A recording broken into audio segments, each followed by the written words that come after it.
Ассалаумағалейкум, құрметті ағайын деп басталыпты. Қасиетті 3 айға кіріп жатырмыз. Режеп, Шағбан, Рамазан. Ақпан айының 25-і, Режеп айының 1-ші күні. Бұл ай Алла тағаланың айы. Бұл айға оразамен кірген абзал. Режеп айының 1-ші күні ораза ұстағанға 3 жылдық, 2-ші күні ораза ұстағанға 2 жылдық, 3-ші күні ораза ұстағанға 1 жылдық нәпіл ораза сауабы беріледі.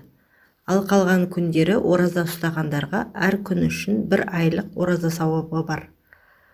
Хадис шәрифте айтылғандай, бұл ай Алла тағаланың айы болуы себебімен Алланың заты жайында айтылатын Ихлас сүресін көп оқыған абзал.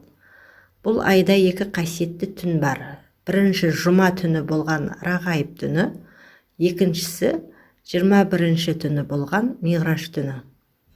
Ережепте ораза ұстаған адамның Алла өткен күнәларын кешіреді. Ережептің басында, ортасында, аяғында аузын бекіткен жан 1 ай ораза ұстағандай сауап алады. Ережеп айында біреудің мұқтажын өтеген жанға Алла тағала Фирдаус жәннатынан сарай тұрғызады.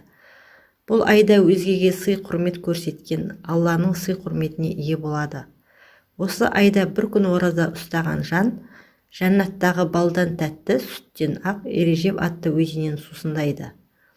Ережепте құлшылық еткен жан қабір азабынан құтылады.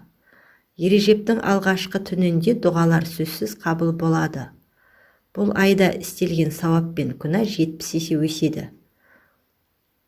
Кімде-кім Ережеп айында сауабын Алла тағаладан үміт етіп, ықыласты түрде 1 күн ораза тұтатын болса, Алланың разылығын иеленеді. 2 күн ораза тұтқан адамның сауабы 2 есе болады, әр қайсысы 1 таудай болады. 3 күн ауыз бекіткен адам дүние бәлесінен, ахирет азабынан, жындану, алапес ауруынан және дәджжалдің кесірінен аман болады. 7 күн ораза тұтқан адамға тозаққа түспес үшін 7 тозақ қақпалары жабылар. 8 күн ораза тұтқан адамға жұмақтың қақпалары ашылады. 10 күн ораза тұтқан адамға Алла тағаладан не сұраған болса сұрағаны беріледі. 15 күн ораза тұтқан адамның алдыңғы күнәларын кешіреді де жамандықтарын жақсылыққа ауыстырады. Ал егер оразасын келесі күндері жалғастыратын болса, сауабын одан әрі арттыра түседі. Ережеп айы кіргенде пайғамбарымыз саллаллаху алейхи уассалам: «Я Аллам, Ережеп пен Шағбанның берекесін беріп, Рамазан айына қауыштыра көр» деп тілейді екен.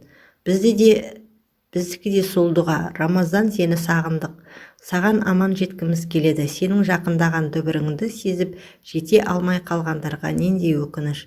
Саған жете тұра ораза ұстамағандарға қандай өкініш. Я Алла, бізді Рамазанға жеткізіп, ораза ұстауымызды, сол арқылы кешірілуімізді нәсіп ет.